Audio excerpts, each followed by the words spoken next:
Como les había dicho antes de la pausa, ya tenemos nuestro invitado, es abogado, penalista y es experto en temas de constitucionales, muy específicamente lo que tiene que ver con nuestra constitución. Sería en este sentido que iniciemos nuestra primera pregunta, dando primero las buenas noches, los buenos días, no hay un inconveniente. Ok, tenemos ya al doctor Rigoberto Rosario. Buenas, ¿cómo está, doctor? Bienvenido al espacio Mujeres en Dinámica. Buenas noches, Nurka. Un placer estar en su programa y estar compartiendo con su público que fielmente le sigue. Quedo a su disposición para cualquier cuestionamiento que considere de lugar sobre las normas constitucionales o penales, que es donde me he especializado en el ejercicio del derecho. Sería interesante que iniciemos por ahí, describamos a los amigos y a las amigas, sobre todo a los dominicanos que estamos en el exterior, así brevemente, pero claro, ¿qué es la Constitución Dominicana? La Constitución es un conjunto de normas cuyas normas contienen principios, valores y reglas que estructuran el Estado y ponen límites al ejercicio del poder político. En palabras llanas, cuando hablamos de Constitución, tenemos que hacernos la idea, la noción de limitar el ejercicio del poder político. O sea, una Constitución no es más que un conjunto de normas que limita el ejercicio del poder, establece los límites, los contornos dentro de los cuales los poderes públicos, órganos del Estado y la administración enmarcarán su actuación.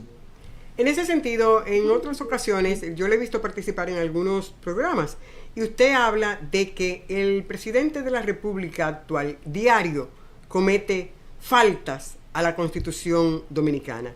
¿Podría usted describir para que podamos entender cuáles son algunas de esas faltas y qué pasa? ¿Lo hace adrede o es que por desconocimiento de la Constitución que lo hace el presidente Luis Abinader? No creo que lo haga por desconocimiento, sino entiendo mejor lo que infiero de eso. Los políticos, mientras están en la oposición, se presentan como liberales y respetuosos de la Constitución. Una vez llegados acá al poder, que ascienden al poder, se tornan tiránicos y la Constitución, que es el límite del ejercicio que le da el pueblo, el poder que le da el pueblo, ellos la odian por sentirse como ser humano por encima del bien y del mal. Pero no es solamente este presidente, lo han hecho los pasados presidentes también, pero este de manera muy marcada y entiendo, percibo que lo hace con un interés político. Yo he montado a partir del gobierno de Abinader un observatorio y he establecido, porque es muy poco tiempo el que tengo para monitorear las acciones del Poder Ejecutivo, que he promediado que hay una violación constitucional de 5 veces diario a la Constitución, porque la Constitución no solamente son las reglas que contiene, en la Constitución están insertos valores y principios, y el violentar un valor o un principio contenido dentro de una norma constitucional es violentar la Constitución. Me explico. Las reglas son aquellas normas que establecen de manera expresa un mandato de hacer o no hacer algo. Los principios son aquellas normas que encarnan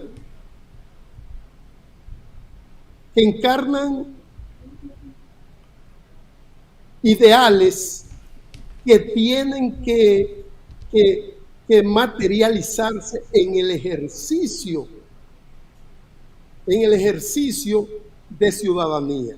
Por ejemplo, la protección a la vida es un principio. O sea, la vida se protege desde la concepción hasta la muerte. Eso es un principio. Ahora, la dignidad humana, que esta norma constitucional reúne dos condiciones, tiene una doble dimensión de valor y principio a la vez. ¿Por qué es un valor? Porque es un derecho que tenemos todos los seres humanos que precede a la Constitución. Por el solo hecho de nosotros haber nacido viable, ya nosotros somos sujetos de derecho. Ahora, de respeto a la dignidad humana. Rosario, pero entonces, ante esas faltas del presidente, 5 por día, como usted señala, ¿hay alguna... No, son más? No, son más. Esas son las que yo he podido contactar en el poco espacio de tiempo que tengo para monitorear. ¿Hay alguna forma, algún mecanismo para someter a la obediencia de la Constitución al señor presidente de la República? Claro que sí, pero recuerde que el órgano que se define como guardián de la Constitución es el Tribunal Constitucional. ¿Qué pasa? Recientemente, ese órgano nombró 5 jueces para integrar el Tribunal Constitucional en sustitución de 5 que habían agotado el periodo para el cual fueron elegidos. Ese órgano está compuesto por los 3 poderes del Estado: el Poder Judicial, el Poder Legislativo y el Poder Ejecutivo. Y en ese órgano tiene una mayoría mecánica siempre el que ocupe la presidencia de la República. Es decir, que quien ocupa la presidencia de la República, si tiene el dominio de las cámaras legislativas, tendrá siempre la mayoría de votos, o en su defecto, en el peor de los casos, tendrá un empate, porque la cantidad de votos son 8 y el presidente tiene un voto calificado que cuando se empata la votación, él decide con su voto calificado y por el lado que se incline se va a la balanza. Entonces, pero no, continúe, por favor, disculpe. Pero en ese contexto, lo que le quiero dejar dicho, que aunque es un órgano colegiado, en el fondo quien decide es el presidente de la República. Por eso usted ve que en el momento se nombran todos los jueces que el presidente de la República le vino en gana, vamos a decirlo así. Porque anteriormente, en los anteriores consejos, llegaban a una especie de consenso para que los representantes de los partidos políticos en la oposición tocaran alguna tajada, aunque fuera mínima, del pastel. En este caso no fue así, por eso usted vio que Bauta Rojas decide retirarse de la reunión en la cual se estaban seleccionando los jueces, pero luego de haber votado a unanimidad la escogencia de quien va a presidir el Tribunal Constitucional, que es un hombre ligado al director de aduana, con el cual tiene oficina conjuntamente, oficina de abogado, o tenía hasta tanto ser juez, y es un hombre que Rigoberto, en última instancia a veces no importa si tiene afiliación política o no, porque usted dice que al final la decisión la toma el presidente. Yo le iba a preguntar, era un poquito posterior, ¿cuál es en ese sentido su valoración de la saliente gestión del Tribunal Constitucional Dominicano, sobre todo que a estos faltas a la Constitución nunca hizo un llamado de atención al presidente de la República? ¿Cuál es su valor? Aunque tienen 12 años, es decir, otros presidentes también se supone, como usted decía antes, también han cometido faltas graves a la Constitución y pasa así desapercibido. ¿Cuál es su valoración de este tribunal constitucional que está saliendo? Debo hacer una aclaración antes de responder esa pregunta en el mismo sentido. El Tribunal Constitucional es el guardián de la Constitución, pero yo particularmente lo he definido como un guardián pasivo. ¿Por qué un guardián pasivo? Porque no tiene la facultad de manera oficiosa encargarse de la protección de la Constitución. Me explico. El Tribunal Constitucional, para dar una decisión en materia constitucional, tiene necesariamente que haber una acción promovida por una parte interesada.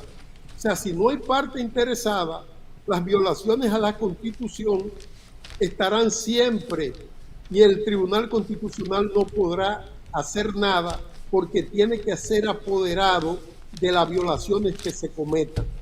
En el caso del tribunal que usted me acaba de preguntar, en cuanto a su valoración, nosotros podemos decir que su desempeño fue aceptable. No hubo mayores estridencia en el ejercicio del anterior Tribunal Constitucional.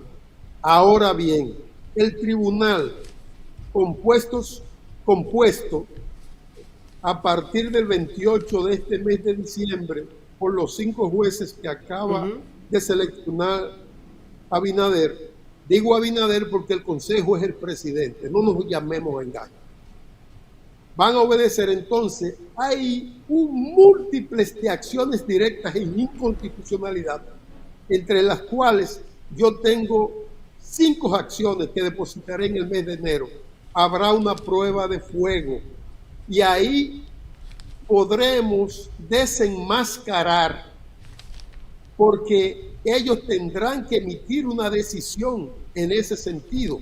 Entonces ahí se le quitará la máscara, porque las violaciones que nosotros establecemos, como dije, la de Henry Molina, son irrefutables en derecho. Están explicadas ahí. Entonces, a partir de la decisión que adopte el Tribunal Constitucional, entonces lo vamos a ir desenmascarando, porque le vamos a llevar las violaciones que ha cometido, entre ellas varias cometidas por el presidente de la República, porque como le dijo, viola la Constitución 5 veces por día aproximadamente, pero no tenemos condiciones para presentar tantas acciones directas de inconstitucionalidad. Llevaremos a nuestro juicio las más relevantes. ¿Podríamos, Rigoberto, establecer algunas solamente para que la gente pueda ir tomando el piso a qué es una falta constitucional de parte del presidente? Claro. Por ejemplo, el contrato con Aerodón, que ahora mismo se debate en el Congreso, porque la comisión dio una opinión favorable para que el Congreso lo sancione. Es una violación en la Constitución. ¿Por qué decimos que es una violación en la Constitución? Ese contrato tiene que regirse no solamente por la Ley 340 de contratación de bienes y servicios de obras del Estado, sino también por la Ley 4720 de alianza pública y privada. Sin embargo, ellos se destapan con la Ley 2823, que es la ley sobre fideicomiso, pero la Ley 2823 es una ley ordinaria. La Ley 340 es una ley orgánica.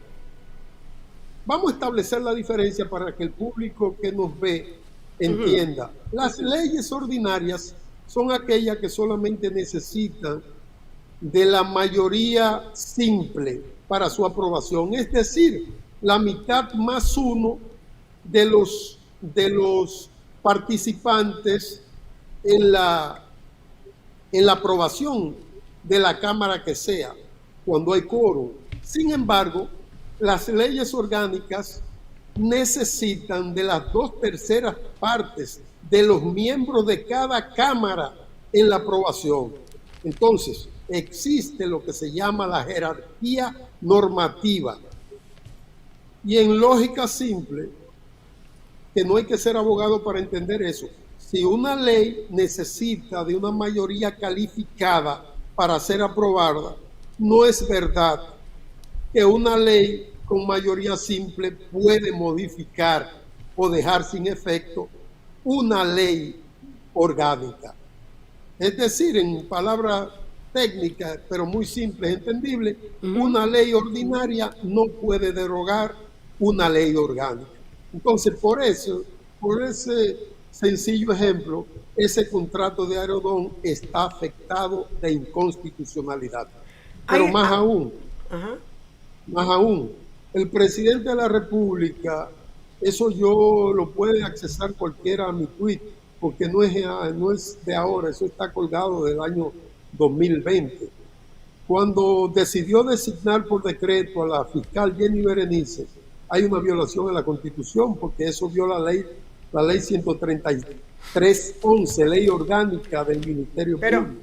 Rigoberto, cualquiera diría, hoy, ¿por qué usted está haciendo estas denuncias ahora? Porque sabemos que usted formó parte de los que estaban postulándose para ocupar la posición de ser uno de los jueces al Tribunal Constitucional. Es decir, usted siempre ha demandado incluso esa parte, la parte de Jenny Berenice, que fue por decreto y que es inconstitucional. Claro, o la gente diría que es ahora que se está dando estas denuncias. No, mire, el que me conoce y conoce mi trayectoria, yo por más de 20 años luché contra la corrupción pública y los mayores casos de corrupción de este país los llevé yo a los tribunales. Es decir, que yo he estado enfrentando la corrupción desde siempre. Y la mayor corrupción es la que se comete desde el ejercicio del poder, que es la que hemos enfrentado siempre. Nosotros somos compromisarios de que esta sociedad y de que el poder se enmarque su actuación dentro de los límites establecidos en la Constitución. Entonces, dejamos de tener un papel pasivo por 2 o 3 años y hemos vuelto a la carga. Y le puedo decir que yo fui de los que voté para que Abinader llegara al poder por un asunto generacional, porque al PLD era una necesidad sacarlo del poder porque se emborracharon y creyeron que todo con dinero lo resolvían. Pero yo estaba consciente, de eso son testigos decenas de amigos que se lo dije, es una necesidad sacar al PLD del poder, pero yo creo que inmediatamente lo saquemos del poder, yo voy a tener que cruzarme a la acera de enfrente para pelear con lo que van, porque van a lo mismo. Pero era una estructura, era una estructura de 20 y pico de años con raíces muy profundas que había que romper. Esta es una estructura que se está formando ahora, y entonces estamos a tiempo de eliminar todo eso. Entonces, lo mío no es improvisado, yo lo vengo haciendo siempre. Lo hacía antes en el ámbito de los tribunales del Poder Judicial. Ahora lo voy a ejercer en el ámbito del garante de la Constitución, que es el Tribunal Constitucional. ¿Hay alguna limitación en cuanto al tiempo que deben tener la duración de los contratos que concesiona el Estado Dominicano? No, pero hay una serie de principios. Les dije de entrada que la Constitución es un conjunto de normas en las cuales están contenidos principios, valores y reglas. Yo sostengo la tesis de que un gobernante al cual el pueblo, mediante el voto directo, le concede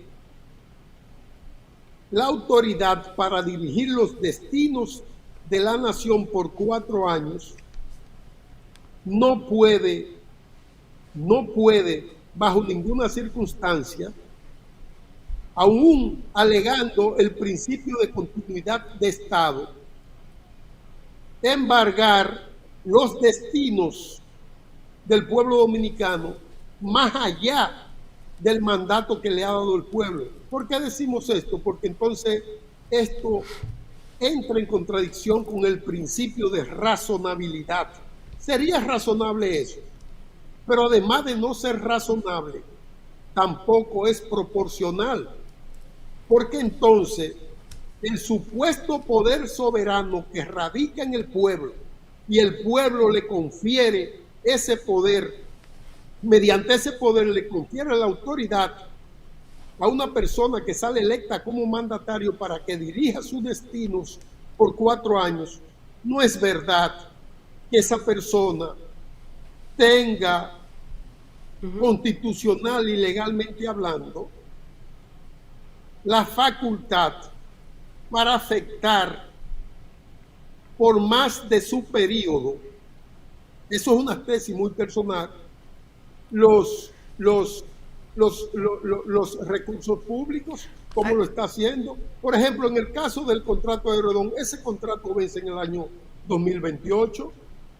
Sí. Entonces, eso obligatoriamente le tocaría al presidente que resulte electo, que podría ser este mismo. Pero ¿por qué no esperar? Pero de entrada, yéndonos ahí mismo, Rigoberto, además de ese contrato, bueno, el hecho es que el Estado Dominicano siempre ha sido siempre lesionado con el asunto de los contratos, porque tú tienes el contrato, por ejemplo, de Punta Catalina, tienes el contrato del peaje Sombra, tienes el contrato ahora el que usted menciona, que fue del año 99, pero que debió vencer en el año 2030 y entonces se renovó sin una revisión, y así otros contratos con empresas energéticas. La pregunta es, ¿existe la responsabilidad civil para los funcionarios en la República Dominicana? Claro. ¿Qué pasa con eso? Pero toda esta gente está libre y el Estado ha resultado lesionado en este sentido. No, es que la misma Constitución establece que los funcionarios públicos incurren en responsabilidad penal y patrimonial. Patrimonial es de su patrimonio, de lo que tengan, para que el pueblo no entienda, cuando violan la ley. Entonces, eso, pero hay que encauzarlo para ello, y eso es lo que vamos a hacer a partir de enero.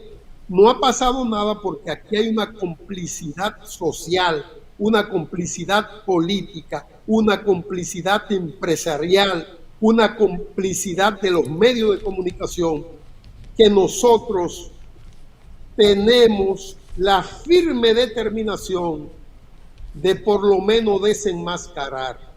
Y por eso vamos a accionar ante los tribunales y específicamente ante el Tribunal Constitucional a partir de enero en ese sentido. Pero sí, como usted acaba de decir, mi respuesta es afirmativa de manera categórica. Comprometen, pero también no nos vamos a llamar engaño. ¿Por qué se están escogiendo los jueces de la manera poco transparente como se están escogiendo y solamente obedecen al capricho e intención del presidente? Porque con eso quieren crear una especie de resguardo. ¿Puede un ciudadano común, Rigoberto, presentar denuncia ante estos funcionarios que hicieron gestión y que lamentablemente empeñaron, como quien dice, el Estado Dominicano? Claro que sí. Todos los ciudadanos, la legitimación activa, que es como se llama en derecho eso, que es la calidad. Veamos al Estado para ponerle un símil, no que lo veamos, voy a ponerle un símil. El Estado como especie de una compañía, donde todos los ciudadanos somos miembros de esa compañía. Entonces, en ese sentido, todo el que forma parte de la nación dominicana, todos los seres humanos, porque no solamente porque la condición de ciudadano la obtenemos a partir de los 18 años, que adquirimos los derechos de ciudadanía. Entonces, pero todos los ciudadanos, aunque sea por representación, tenemos el derecho de accionar por ante los tribunales judiciales y ante el Tribunal Constitucional cuando haya una acción que lesione los intereses de la colectividad, como sucede en los casos de la especie. Roberto, sería interesante que expliquemos un poquito a la gente cuál es el proceso de un ciudadano común para poder presentar una acusación ante un funcionario público por una irregularidad en la gestión. Así breve, así.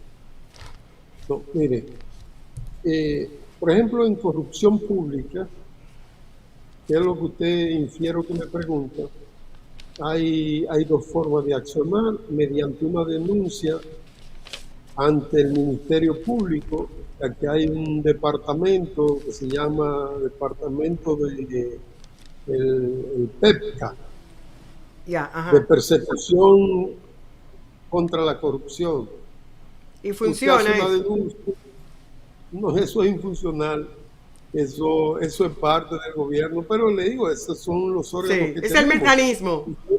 Ese es el mecanismo. Ya. Usted denuncia, pero con el supuesto Ministerio Público Independiente, que sería que solamente es independiente de lo que no está en el PRM, porque ahí tenemos varios escándalos en este gobierno que ninguno se han dignado en investigar. Como le dije anteriormente, usted denuncia ante ese departamento si es de corrupción pública, y si entiende que la simple denuncia, que debía poner en movimiento la acción pública, es lo que establece la norma, no es suficiente, entonces usted se querella. Pero esa querella, en virtud de que el Ministerio Público tiene el monopolio de la persecución penal, y en materia de corrupción pública mayor aún, aunque los ciudadanos tienen participación sin desmedro de las funciones que desempeña el Ministerio Público. En la práctica eso resulta infuncional, porque vencer la inercia del Ministerio Público, que se le ha llamado siempre juez de la querella. O sea, usted somete la querella ante ese Ministerio Público contra un funcionario de este gobierno nombrado, por ejemplo, la Procuradora General, por este gobierno, como hay decenas de casos, y ninguno, ni siquiera abren una investigación. Entonces, para romper esa inercia, yo he determinado de manera muy particular que hay que proceder a solicitar al Ministerio Público, que tiene la obligación, pero ya eso lo ordenaría un juez, a entregar la prueba que en una investigación haya hecho, o uno agenciarse las pruebas por su vía, y si tiene las pruebas, entonces, para crear precedente, presentar uno directamente una acusación, porque yo no puedo estar supeditado como ciudadano a que el Ministerio Público, cuando le dé la gana y por conveniencia política o no, decida o no investigar un caso. Si yo tengo medios para investigarlo y obtener las pruebas para establecer en justicia que usted es culpable de corrupción pública, sostengo el criterio que el tribunal tiene que validar la acusación y juzgar a ese funcionario a pesar del monopolio del ejercicio de la acción penal que tiene el Ministerio Público. No es, por ejemplo, al garantizar, por ejemplo, un usufructo exclusivo, en una forma exclusiva de una actividad económica, algún particular, tal como se están dando los casos, ¿no está el Estado dominicano propiciando un efecto nocivo y restrictivo a todo lo que es la libertad de comercio en República Dominicana? Claro que sí, claro que sí. Es que la misma ley, yo le cité de entrada, la ley 4720 de alianza pública y privada, manda a hacer licitaciones y que haya la mayor cantidad de oferentes, de personas que ofrezcan eso para garantizar la transparencia y que el Estado pueda negociar en las mejores condiciones, en el que ofrezca las mayores ventajas para el Estado. Pero no, ellos han decidido transitar este camino de la ilegalidad porque en el fondo lo que están haciendo es un negocio que le deja pingües beneficios. No nos llamemos engaños, es el negocio del siglo que está haciendo el gobierno de Abinader para beneficiarse muchos de los funcionarios cercanos a él. Por eso usted ve ayer, podría ver ayer en los medios de comunicación que el senador apellido Silva de La Romana hizo una serie de acusaciones al ministro de la presidencia que concurrió a la comisión que estaba estudiando el contrato, que hoy dio su opinión positiva para la aprobación. Y el ministro no pudo responder una sola de las preguntas, porque se trata del negocio del siglo, donde están involucrados todos ellos. Ahora, yo le digo, tarde o temprano ellos tendrán que salir del poder. Danilo, hace 3 años, era dueño, amo y señor de este país, y anda por ahí en la calle que da pena. Leonel Fernández, también hace unos años, era presidente de la República, era un dios, porque aquí el líder es el que maneja el presupuesto del Estado. Y fíjense cuánto viacrucis ha tenido que pasar Leonel, quien intenta regresar nueva vez a dirigir los destinos de este país. Con esto lo que le quiero decir es que Abinader saldrá ahora en el 24, saldrá en el 20, o saldrá en el 28, y el día que salga, él tendrá que dar la cara, y los procesos que tendrá que enfrentar en los tribunales no son pocos. Así es. Existe, bueno, estamos revisando, doctor, el acuerdo ahora, la concesión que se está dando a Aerodón, definitivamente, y cuando presentó en el día de ayer, como usted señala, el pasado lunes, presentó ante el Congreso, pero la Cámara de Senadores, el ministro de la Presidencia, son 775 millones de dólares, pero hay buena fe, se puede identificar cuando algún funcionario público comete un acto de mala fe al momento de la firma de un contrato, al momento de ceder una concesión. Por ejemplo, el caso, en 10 días se supone que van a erogar 300 millones y durante el periodo de 6 meses, entonces, 475. ¿Cómo cree usted? ¿Hay algunos indicios que permiten ver que hubo mala intención al momento de firmar un contrato por parte del Estado? Niurka, si usted puede observar, hay una urgencia de parte de ellos en la aprobación de ese contrato. O sea, para ellos es urgente. ¿Por qué ahora en este? Ahí usted puede determinar y advertir la acción pecaminosa del Estado. ¿Por qué ahora en esta coyuntura electoral y a 7 años del vencimiento de ese contrato hay que renovar el contrato?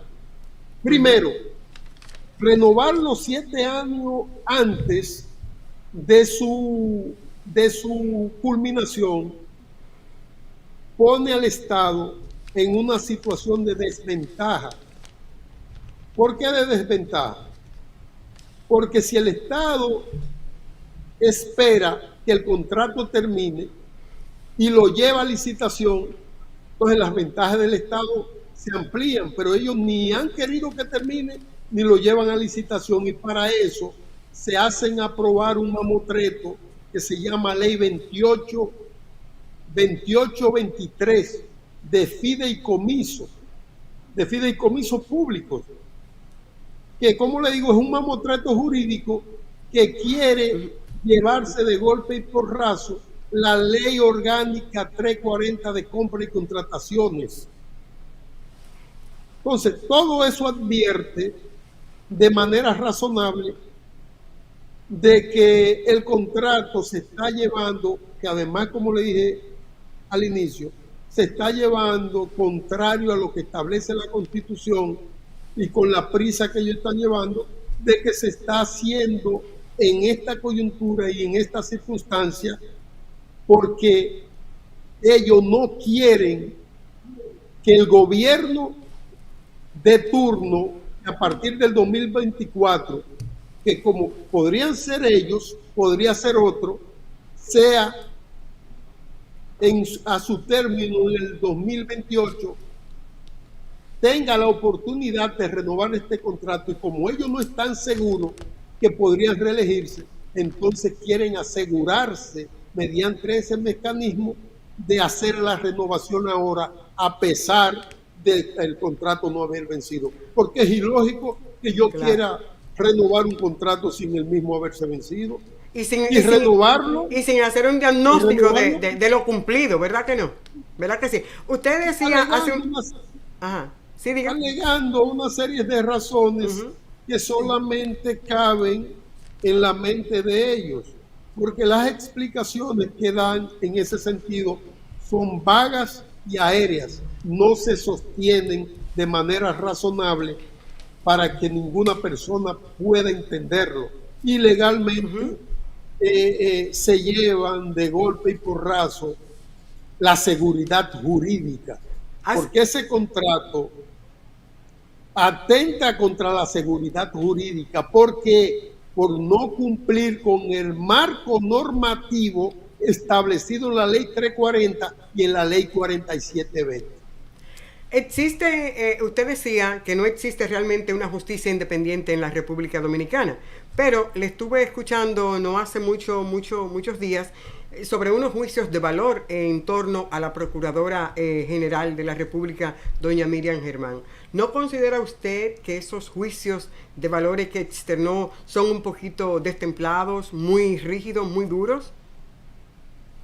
No, es todo lo contrario. Yo fui un poco conservador con esa ciudadana. ¿Sí? La conozco desde siempre la conozco. Y no es desde ahora. Pueden acceder a mi tweet, a mi X, antes Twitter, y siempre lo he dicho, lo que estoy siendo coherente con lo que pienso y lo que conozco de su conducta. Se pasó la vida entera fallando mal en los tribunales. Y ahora, en el otoño de su vida, peor no puede haberlo hecho. Porque aunque tiene una valoración altísima en entidades de la sociedad civil cuyos miembros se dedican al tráfico de influencia, porque eso es lo que hacen, son traficantes de influencia, los miembros de esa sociedad, de esas ONG que la han aupado. Recuerde que yo también estuve de ese lado con la Marcha Verde. Lo que pasa es que yo no buscaba los intereses que buscaban la mayoría. Todos esos de la Marcha Verde están hoy en el gobierno y han salido más perversos que los peledeístas. Entonces esta señora que llegó por una coyuntura, por la situación que se vivió en el Consejo aquella vez con ella y Jean Alain, se ha tildado, es como una santa que la trajeron del Vaticano.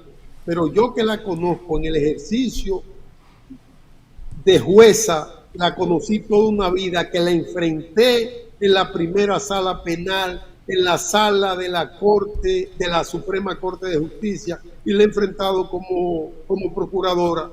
Sé de lo que es capaz. Y no estoy hablando porque no me anima en lo personal, porque en lo personal como mujer le respeto, como madre, y como es ahora como procuradora es un fiasco, y como juez también lo es. Existe, usted estaba hablando, ¿existe seguridad jurídica o de garantías a la inversión de los dominicanos en el exterior? No puedo dejar de hacer esa pregunta porque estamos aquí, en la capital del mundo. ¿Existe algún tipo de seguridad jurídica de parte del Estado dominicano para la inversión de los dominicanos en el exterior? Mire, es lamentable y no quisiera responder así, pero no puedo responder lo que yo quiera, sino responder con sinceridad y la realidad. Mire, la seguridad jurídica solamente la da el cumplimiento estricto de la norma que rige la vida en sociedad, que el órgano principal de esa norma, el instrumento principal de esa norma, lo es la Constitución constitucional, la Constitución dominicana, alrededor de la cual gira todo el ordenamiento jurídico dominicano, y no solamente gira, sino que está subordinado a ello. Entonces, ¿cómo puede haber seguridad jurídica en una nación donde no se respeta la Constitución? Porque si no se respeta la Constitución, mucho menos se respetan las leyes adjetivas. Entonces, con esto le estoy diciendo, y no quiero desalentarlo, sino diciéndole una realidad de apuño que todos conocemos: aquí no hay seguridad jurídica. ¿Por qué no hay seguridad jurídica? Porque en lenguaje llano no se cumple con la ley, ni la cumplen los gobernantes, mucho menos los gobernados. Con el solo hecho de que gobernantes y gobernados respetemos la Constitución, se reducen al mínimo los problemas sociales, económicos, políticos y de cualquier otra índole. El respeto a la Constitución es lo que permite la vida en sociedad. El ciudadano que es respetuoso con la Constitución es un ciudadano correcto, y que si por alguna situación violenta la ley, entonces hay una sanción para aplicarla. Pero si lo que están llamados a respetar la Constitución son los principales violadores, me refiero a los poderes públicos, el poder ejecutivo, el poder legislativo, creando leyes que violan la Constitución, que en algún momento el Tribunal Constitucional, como guardián de la Constitución, tendrá que declararla no conforme con la Constitución y en consecuencia anularla. Doctor, pero para eso necesitaríamos... Nos hacen una pregunta, un dominicano en el exterior, que no puedo dejar pasar. Él pregunta: ¿la ejecución de embargo inmobiliario procede aún exista un recurso de casación y suspensión provisional de ese embargo? No, pero él lo ha dicho: si hay una suspensión provisional del embargo, entonces legalmente es imposible que proceda la ejecución. Y más, bueno, aquí tengo que hacer una observación. El recurso de casación no suspende de manera automática la ejecución del embargo, pero como usted ha dicho, que él dice, hay una suspensión provisional. Parece que se la solicitaron a la Suprema, y la Suprema autorizó la suspensión provisional, hasta tanto conozca el recurso. Doctor, aunque en materia penal es otra cosa. En materia penal, el recurso de casación suspende, tiene efecto suspensivo de la ejecución. Estamos ávidos de mucha información sobre todo lo que tiene que ver con el manejo de la Constitución y otros temas de lo que tiene que ver con lo penal en Dominicana. Pero el día de hoy ya se completó este programa, doctor. Gracias por habernos dispensado todo este tiempo. Pero qué pena, yo me quedé con el deseo de seguir hablando con ustedes. Así se quedaron los amigos. Con su público, pero quedo a sus órdenes. No dude en contactarme cuando así lo entienda, que para mí sería un honor volver a estar con usted.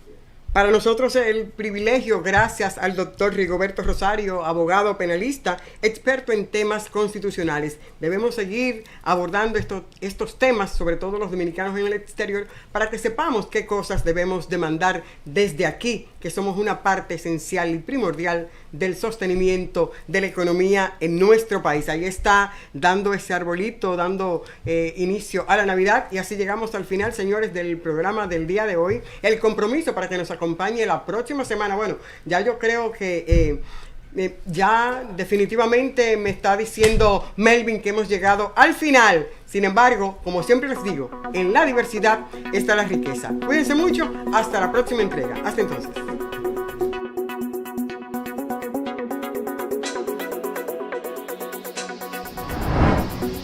Mujeres en Dinámica con Niurka Rivera.